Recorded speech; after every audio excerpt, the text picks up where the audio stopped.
Hello everyone, कैसे हैं आप सब। Welcome back to my channel. I hope आप सब अच्छे होंगे और अपने एग्जाम्स की तैयारी अच्छे से कर रहे होंगे। यहाँ पर हम करने वाले हैं सीटेट के लिए हिंदी और इंग्लिश की क्लास। साथ ही इसमें करेंगे हम हिंदी और इंग्लिश की पेडागोजी भी। अगर आपने वीडियो नहीं देखी है तो प्लीज़ जाइए चैनल को सब्सक्राइब कीजिए और प्लेलिस्ट में जाकर बाकी वीडियो देख लीजिएगा। हिंदी बहुत इंपॉर्टेंट रोल प्ले करती है और साथ ही इंग्लिश का भी सेम रोल होता है। दोनों में बहुत इजी और सिंपल क्वेश्चन आते हैं। बेसिक से इंग्लिश और हिंदी आती है, ना ही ग्रामर पूछी जाती है और ना ही व्याकरण पूछी जाती है। एक दो क्वेश्चन ही बनता है, ज़्यादा क्वेश्चन उससे आते नहीं है। पैराग्राफ दिए जाते हैं जिनको आप सोल्व कर लेते हैं तो आप अच्छे मार्क्स गेन कर पाएंगे और टोटल सीटेट के जो मार्क्स हैं आप उनको बढ़ा सकेंगे, सीटेट के एग्जाम को क्वालिफाई कर पाएंगे।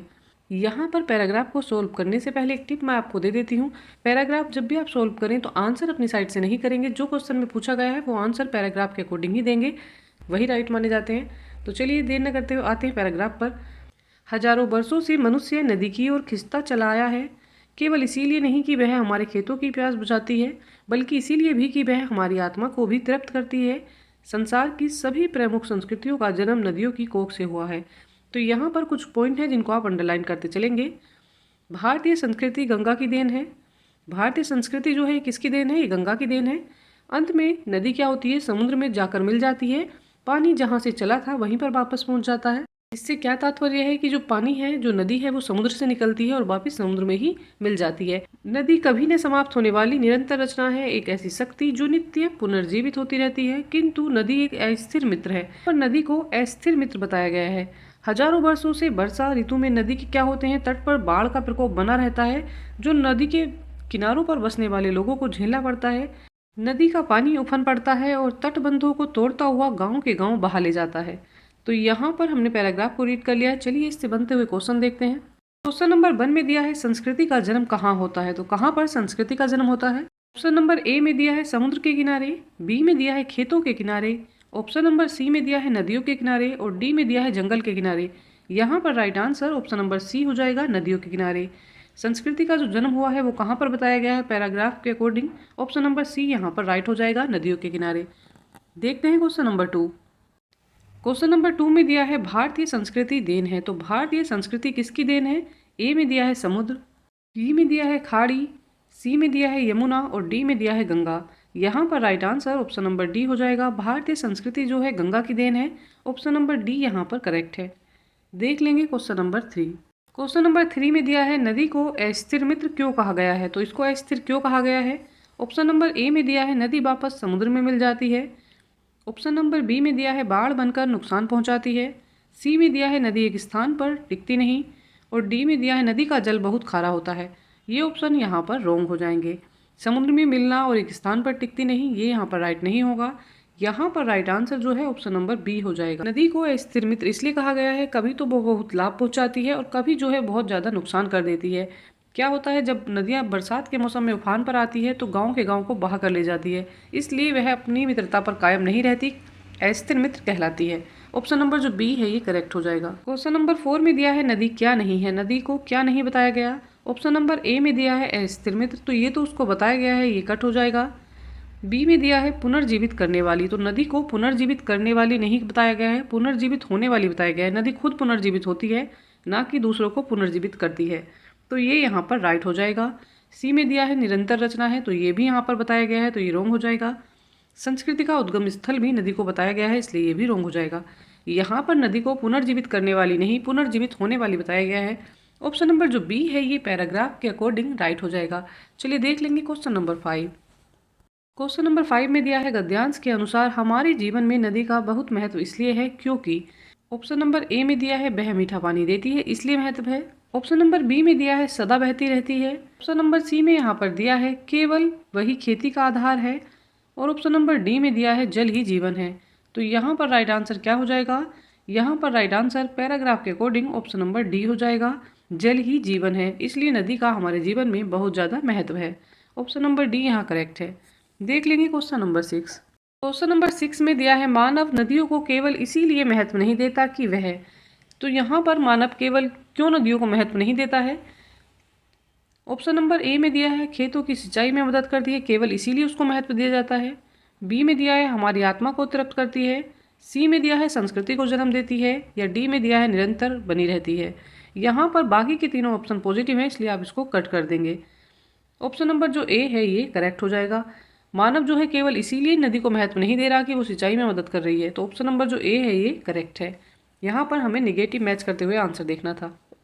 चलिए देख लेंगे क्वेश्चन नंबर 7। क्वेश्चन नंबर 7 में दिया है पानी कहाँ से चलकर कहाँ पहुँच जाता है। तो कहाँ से चलकर पानी कहाँ पहुँचता है। ऑप्शन नंबर ए में दिया है नदी से समुद्र में। ऑप्शन नंबर सी में दिया है समुद्र से नदी में। ऑप्शन नंबर बी में दिया है समुद्र से समुद्र में। और डी में दिया है नदी से नदी में। यहाँ पर right answer option number B हो जाएगा, समुद्र से समुद्र में। नदी का जो पानी है वो समुद्र से आता है और बाद में पुनः समुद्र में जाकर ही मिल जाता है। ऑप्शन नंबर जो बी है ये करेक्ट हो जाएगा। देख लेंगे क्वेश्चन नंबर 8। क्वेश्चन नंबर 8 में यहाँ पर दिया है निम्न में से किस शब्द में प्रत्यय लगा हुआ है। तो किस शब्द में प्रत्यय लगा हुआ है देख लेते हैं। ऑप्शन नंबर ए में दिया है निरंतर, बी में दिया है भारतीय, ऑप्शन नंबर सी में दिया है प्रकोप और डी में दिया है तृप्त। प्रत्यय क्या होते हैं। प्रत्यय जो होते हैं ये शब्द के अंत में लगते हैं। अगर प्रत्यय को शब्द से अलग कर दिया जाता है तब भी वह शब्द जो है अपने आप में पूर्ण होता है। तो यहाँ पर right answer option number B हो जाएगा, भारतीय। अगर भारतीय से प्रत्यय हटा दिया जाए तो फिर भी ये भारत बच जाएगा जो अपने आप में पूर्ण शब्द है। यहाँ पर right answer option number B हो जाएगा। चलिए देख लेंगे क्वेश्चन नंबर 9। क्वेश्चन नंबर 9 में दिया है मित्र का पर्यायवाची शब्द नहीं है। तो मित्र का पर्यायवाची शब्द इनमें से कौन सा नहीं है। ऑप्शन नंबर ए में दिया है सखा, बी में दिया है बंधु और डी में दिया है संगी। ऑप्शन नंबर सी में यहाँ पर दिया है अरी। यहाँ पर ए, बी और डी ये तीनों पॉइंट जो हैं ये मित्र के पर्यायवाची हैं। ऑप्शन नंबर जो सी है ये करेक्ट आंसर हो जाएगा। यहाँ पर जो मित्र का पर्यायवाची नहीं है वो अरी नहीं है। अरी का क्या अर्थ होता है। अरी का अर्थ होता है शत्रु या बैरी। तो यहाँ पर right answer option number C हो जाएगा। चलिए देख लेंगे क्वेश्चन नंबर 10। क्वेश्चन नंबर 10 में दिया है शिक्षार्थी अपनी बुनियादी पठन कुशलताओं का निर्माण कर सके। यहाँ पर बात किसकी की जा रही है, बुनियादी पठन की। बेसिक से अपने ज्ञान को बढ़ा सकें, इसके लिए एक शिक्षक द्वारा क्या करना चाहिए जो शिक्षार्थियों की मदद हो सके। यहाँ पर ऑप्शन नंबर ए में दिया है व्यक्तिगत और विभेदित अनुदेशन के साथ, ये पॉइंट पॉजिटिव है। बी में दिया है कक्षा विशेष के सीखने के प्रतिफल को प्राप्त करने के लिए उन्हें मानक परीक्षण देने के माध्यम से। तो यहाँ पर शिक्षार्थियों को बुनियादी पठन की कुशलताओं में विकसित करना है। तो ऑप्शन नंबर जो बी है ये रॉन्ग हो जाएगा। यहाँ पर बात की जा रही है मानक परीक्षण की, जो इसके लिए खरे नहीं उतरते। ऑप्शन नंबर सी में दिया है विभेद्यपूर्ण तकनीकी का प्रयोग करते हुए। ऑप्शन नंबर डी में दिया है पठन से पूर्व नवीन एवं चुनौतीपूर्ण शब्दावली के साथ। तो जो बच्चे हैं जिनकी बुनियादी कुशलता हमें विकसित करनी है तो उनको पठन से पूर्व कोई चुनौती आप उनको नहीं दे सकते हैं, शिक्षार्थियों की मदद नहीं कर पाएंगे। जब तक वो चीज़ को पढ़ेंगे ही नहीं तो आप उनको चुनौती वाली शब्दावली कैसे दे सकते हैं। ऑप्शन नंबर डी यहाँ पर रॉन्ग हो जाएगा। यहाँ पर जो राइट आंसर है वो क्या हो जाएगा, सुटेबल और correct answer option number A हो जाएगा। बच्चों को आप क्या करेंगे, उनके बुनियादी पठन कौशल का निर्माण करने के लिए व्यक्तिक और विभेदित अनुदेशन देंगे, क्योंकि बच्चों में व्यक्तिक भिन्नता पाई जाती है। कोई बच्चा शीघ्र सीख लेता है, किसी बच्चे को सीखने में समय लगता है। तो यहाँ पर व्यक्तिक और विभेदित अनुदेशन के साथ शिक्षार्थियों की मदद की जा सकती है। ऑप्शन नंबर जो ए है ये करेक्ट हो जाएगा। देख लेंगे क्वेश्चन नंबर 11। क्वेश्चन नंबर 11 में दिया है कक्षा 2 की शिक्षिका मुद्रित विषय सामग्री से परिचित शब्दों को सटीक और निपुणता भरी पहचान की क्षमता को बढ़ाने पर ध्यान दे रही है। ये शब्द हैं, तो ये कौन से शब्द हो जाएंगे। ए में यहाँ पर दिया है सर्वाधिक प्रयुक्त होने वाले साइड वर्ड जिनको बोला जाता है। बी में दिया है विषय वस्तु के शब्द। सी में दिया है कठिन शब्द। डी में दिया है निष्क्रिय शब्द। तो यहाँ पर ना तो ये कठिन शब्द होंगे, ना निष्क्रिय होंगे और ना ही विषय वस्तु वाले शब्द होंगे। वह अलग से शब्दों को सिखाएगी जो सर्वाधिक प्रयुक्त होते हैं, जो साइड वर्ड्स कहलाते हैं। तो यहाँ पर ऑप्शन नंबर जो ए है ये करेक्ट हो जाएगा। देख लेंगे क्वेश्चन नंबर 12। क्वेश्चन नंबर 12 में दिया है एक से अधिक भाषा का जो ज्ञान बच्चों को होता है तो वो क्या बच्चों की मदद करता है। ऑप्शन नंबर ए में दिया है भाषा कक्षा में शिक्षक के ऊपर बोझ बन जाता है। तो ये बात यहाँ पर राइट नहीं है। ऑप्शन नंबर बी में दिया है नवीन कक्षा कक्ष में सीखते समय शिक्षार्थी को उसके समनुरूप करता है। ऑप्शन नंबर सी में दिया है नवीन भाषा के सीखने सिखाने में मदद करता है। और डी में दिया है नवीन भाषा सीखने में हस्तक्षेप करता है। यहाँ पर right answer option number C हो जाएगा। अगर बच्चे को एक से अधिक भाषा का ज्ञान होगा तो नवीन भाषा के सीखने सिखाने में उससे मदद मिलेगी। ऑप्शन नंबर जो सी है ये करेक्ट हो जाएगा। देख लेंगे क्वेश्चन नंबर 13। क्वेश्चन नंबर 13 में दिया है एक शिक्षिका कक्षा 4 के शिक्षार्थियों से एक छोटे अनुच्छेद को समझ के साथ पढ़ने और गहराई से उसका परीक्षण करने के लिए कहती है। साथ ही वे आवश्यकता अनुसार शिक्षार्थियों की आधारभूत मदद भी करती है। वह का अभ्यास कर रही है। तो वह किस चीज़ का अभ्यास कर रही है, बच्चों को गहराई से और समझ के साथ पढ़ने के लिए बोल रही है। ऑप्शन नंबर ए में दिया है विस्तृत पठन। तो यहाँ पर ये विस्तृत पठन नहीं है, क्योंकि जो पैराग्राफ है वो एक छोटा है, क्वेश्चन में दिया हुआ है। ऑप्शन नंबर बी में दिया है गहन पठन। ऑप्शन नंबर सी में दिया है पहली पठन और डी में दिया है सहयोगी पठन। ऑप्शन रॉन्ग हो जाएंगे। Right answer option number B हो जाएगा। बच्चों को समझ के साथ गहराई से पढ़ने के लिए बात कह रही है, तो ये गहन पठन के अंतर्गत आता है। ऑप्शन नंबर जो बी है ये करेक्ट हो जाएगा। देख लेंगे क्वेश्चन नंबर 14। क्वेश्चन नंबर 14 में दिया है भाषा शिक्षण के लिए एक वास्तविक एवं व्यवहारिक स्थिति का उपयोग करते हुए सरलता पूर्वक भाषा से परिचित होने में शिक्षार्थियों की मदद करने वाली पद्धति क्या कहलाती है। तो कैसे शिक्षार्थियों को परिचित कर रही है, वास्तविक व्यवहारिक है, और कैसी है, सरल भाषा से उसको परिचित करवाया जा रहा है। ऑप्शन नंबर ए में दिया है संरचनात्मक उपागम है, बी में दिया है स्थिति परक भाषा शिक्षण पद्धति है, सी में दिया है श्रव्य भाषिक पद्धति है, और डी में दिया है द्विभाषी पद्धति है। यहाँ पर right answer option number B हो जाएगा, स्थिति परक भाषा शिक्षण पद्धति ये कहलाती है। यहाँ पर वह क्या कर रही है, वास्तविक और व्यावहारिक स्थिति का प्रयोग कर रही है, जिससे कि बच्चे सरलतापूर्वक भाषा से परिचित हो सके। उनको समझा रही है, उनके दैनिक जीवन के उदाहरण देकर बच्चे जो हैं अपनी दैनिक जीवन और क्षेत्रीय भाषा में उदाहरण को अच्छे से समझ पाएंगे। यहाँ पर वो स्थिति परक भाषा शिक्षण में मदद कर रही है। ऑप्शन नंबर जो बी है ये करेक्ट हो जाएगा। चलिए देख लेंगे क्वेश्चन नंबर 15। क्वेश्चन नंबर 15 में यहाँ पर दिया है पठन पूर्व कार्य क्या होते हैं। तो पढ़ने से पहले कौन से कार्य किए जाते हैं। ए में दिया है शिक्षार्थियों की पठन कुशलता का मूल्यांकन करने के लिए, तो मूल्यांकन यहाँ पर नहीं होगा, पहले पठन कार्य होगा उसके बाद मूल्यांकन के बारे में सोचा जाएगा, ये रॉन्ग हो जाएगा। बी में दिया है कठिन शब्दों और पदों का अर्थ देने के लिए, तो ये भी यहाँ पर करेक्ट नहीं है। ऑप्शन नंबर सी में दिया है शिक्षार्थियों को पाठ्य वस्तु में प्रवेश करने और उन्हें अभिप्रेरित करने के लिए, ये यहाँ पर पॉजिटिव पॉइंट है। डी में दिया है पठन सामग्री में प्रयुक्त व्याकरणीय बिंदुओं की व्याख्या करने के लिए, ये बात हो रही है पठन पूर्व कार्य की, तो यहाँ पर जब तक बच्चों ने पाठ पढ़ा ही नहीं है तो वह व्याकरणीय बिंदुओं की व्याख्या कैसे कर पाएंगे, तो ये पॉइंट भी यहाँ पर रॉन्ग हो जाएगा। यहाँ पर right answer option number C हो जाएगा, शिक्षार्थियों को पाठ्य वस्तु में प्रवेश करने और उन्हें अभिप्रेरित करने के लिए। तो पठन पूर्व कार्य क्या होते हैं, बच्चों की रुचि जागृत करने के लिए उन्हें अच्छी अच्छी बातें बताई जाएंगी, पाठ के बारे में कुछ बेसिक जो पॉइंट हैं, जो अच्छे अच्छे पॉइंट आए हैं वो उनको दिखाए जाएंगे, समझाए जाएंगे, जिससे बच्चे जो हैं जिज्ञासु हो जाएंगे और पाठ को पढ़ने में उनकी रुचि जागृत हो जाएगी। तो ये हमारे जो होते हैं पठन पूर्व कार्य होते हैं। ऑप्शन नंबर सी यहाँ पर करेक्ट है। देख लेंगे क्वेश्चन नंबर 16। क्वेश्चन नंबर 16 में दिया है ए टीचर ऑफ क्लास 4 की एक टीचर है, ask learner to discuss and collect words relating to food and eating. क्या कर रही है, वह फूड से और खाने से संबंधित जो वर्ड हैं उनको कलेक्ट करने के लिए बोल रही है। See then ask her learners to write them on a chart paper to be display on the wall. बोल रही है कि इनको एक चार्ट पेपर पर लिखिए और क्लास में डिस्प्ले कीजिए, क्लास की दीवार पर उनको लगाइएगा। यहाँ पर वह कौन सी रणनीति बना रही है बच्चों की वोकैब को मजबूत करने के लिए। दिया है वोकैबुलरी थ्रू ग्रुप वर्क, तो वोकैबुलरी के जरिए वह क्या कर रही है, ग्रुप वर्क करा रही है। तो यहाँ पर वह सभी को बोल रही है, इंडिविजुअल बोल रही है, ऐसा नहीं है कि ग्रुप में बोल रही है। ऑप्शन नंबर ए रॉन्ग हो जाएगा। बी में दिया है बर्ड क्लस्टर, तो बर्ड क्लस्टर यहाँ पर नहीं है, ये भी रॉन्ग हो जाएगा। सी में दिया है थीमेटिक अप्रोच और डी में दिया है वॉल वर्ड अप्रोच, तो ये वॉल वर्ड अप्रोच नहीं है। यहाँ पर ऑप्शन नंबर जो सी है ये करेक्ट हो जाएगा। इसको थीमेटिक अप्रोच बोला जाता है, इसको विषयगत उपागम के अंतर्गत रखा जाता है। तो यहाँ पर थीमेटिक होता है, अर्थात विषय से संबंधित वर्ड हैं उनको कलेक्ट करने के लिए बोल रही है। क्वेश्चन नंबर 17 में दिया है a teacher of class 5 makes her learner read two tongue twister sentences many times in pair, what does she attempt to teach her learners. वह क्या करना चाह रही है, एक कक्षा 5 की शिक्षिका है, वो अपने विद्यार्थियों को क्या कर रही है, टंग ट्विस्टर सेंटेंसेस दे रही है और उनको बार बार रिपीट करने के लिए बोल रही है, उनका अभ्यास करने के लिए बोल रही है। तो वह क्या यहाँ पर बच्चों की मदद करना चाह रही है, उनको क्या सिखाना चाह रही है। ऑप्शन नंबर ए में दिया है रीडिंग, बी में दिया है प्रोनाउंसिएशन, सी में दिया है स्पीकिंग और डी में दिया है लिसनिंग। यहाँ पर right answer option number B हो जाएगा, प्रोनाउंसिएशन।